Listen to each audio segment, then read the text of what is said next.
So the day has finally come and Sony has announced the Sony a7CII and the a7CR. While I did not get my hands on one early like I really wanted to, Sony did invite me out to Kando, which is an event where they fly out tons of photographers and content creators to just come together and create and just hang out, and it's been an amazing experience so far.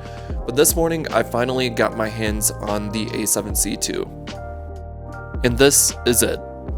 I really wanted to get my hands on the a7CR, but they gave me the a7CII, but the cameras are very similar. The only real difference is the megapixels. So on the a7CR, you do have the 61 megapixel sensor of the a7R5, but I'm very happy and excited to play with this regardless. I currently have a very small window where I'm actually able to play with this camera from about 9 a.m. to 2 p.m.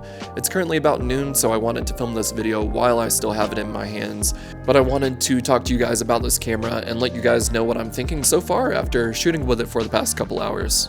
The first thing I noticed that I'm probably the most happy about is that they did not compromise on the size of this camera. It is almost the exact same size as the original a7C. There's really only two differences in terms of the ergonomics for the a7CII. The grip is a little bit deeper, it is a little bit nicer to hold, and they also changed the texture so you can grip and hold onto it a lot better. And the second biggest change is the viewfinder. Everyone's biggest problem with the original a7C was the viewfinder, and I'm happy to say the viewfinder is 1,000 times better on the a7C2. And after using this camera for the past couple hours, it's going to be difficult to go back to the original a7C until I can get my hands on one of these permanently. The one thing that I am very sad about that they did not include on this camera is there's still no joystick. But if you've been using the original a7C for a while, you've probably gotten used to the lack of a joystick, which I have, but it still would have been a really nice feature. I think there's definitely room on the back here that they could have included it, but I kind of understand why they did not. So I spent the last couple hours shooting with the 35mm 1.8, which I will put the photos up on the screen. I won't say they're the best photos, but I really just wanted to get a feel for the camera, and I only have the camera during 9 a.m. to 2 p.m., which is probably the worst time of day for taking photos, which kind of sucks. But regardless, I'm just happy to have this camera in my hands and really get to try it out. Once I got my hands on this camera, what I was probably the most curious to find out about is if my a7C accessories were going to be compatible with this camera. And some of them are, some of them are not. I love using this thumb grip on my original a7C, and I'm happy to say it is fully compatible with the a7CII. If you don't use a thumb grip makes holding this camera much more comfortable. It adds a lot of leverage and you get a very nice solid grip on the camera. And I've been using the thumb grip so long on my original a7C, using this camera without the thumb grip, it just feels weird. So if you don't have one of these thumb grips, I recommend checking it out. And then for the viewfinder, a lot of people complained about the viewfinder. Other than the magnification size and the resolution of the viewfinder itself, there's no eye cup. I'm happy but also sad to say it's easier to see out of this viewfinder during broad daylight, but there's also no eye cup piece that you can put on, which they have on the a6700, which I don't understand why they did not add it to this camera, but I was curious to find out if the eye cup piece for the original a7C would be compatible with this viewfinder. And the viewfinder, like I said, it is a little bit larger, so it doesn't really fit. It doesn't really work on here. It will not slide all the way on, so you have a ton of light coming in from the side. So that kind of sucks, but luckily it's only like $15, and I'm sure there will be one for the a7C2, which will be released.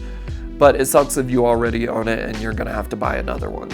As for the actual specs of the camera, you know what to expect if you've seen videos about the a7 IV or you own an a7 IV. Personally, I do not shoot video on the a7C, I only shoot photos, and as a photo camera, it has definitely improved compared to the original a7C thanks to that viewfinder. So you know with 33 megapixels, you're going to be able to take amazing photos.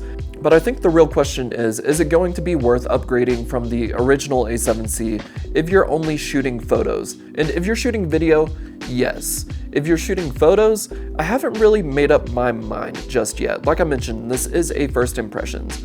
Obviously, the grip and the viewfinder is really, really nice, but I don't know if it's enough to warrant spending however much this camera is, $2,000+ just to get those features. Plus the larger megapixel sensor, which going from 24 to 33 is not the most drastic jump. But if you don't really care about that stuff and you're happy with your original A7C, I would say maybe hold off for a little while, wait for the A7C II to go on sale, then consider upgrading, or maybe even rent it just to try it out and see if you think it's worth spending that extra amount of money.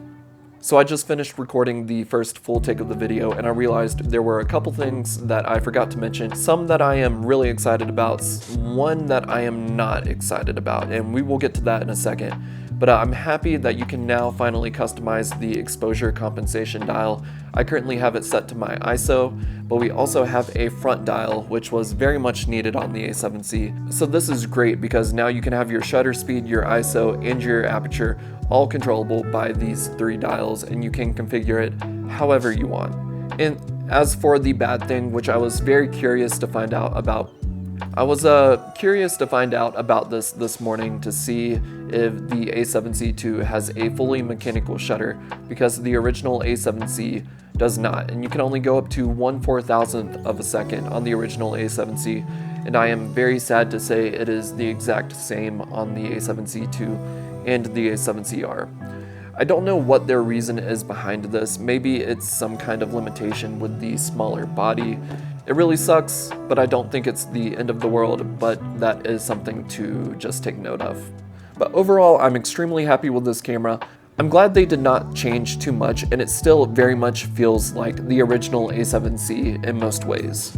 This is a first impressions video, so it is not a full review. I will probably have a full review of the A7CR coming out eventually once I can actually get my hands on one and use it for a couple weeks.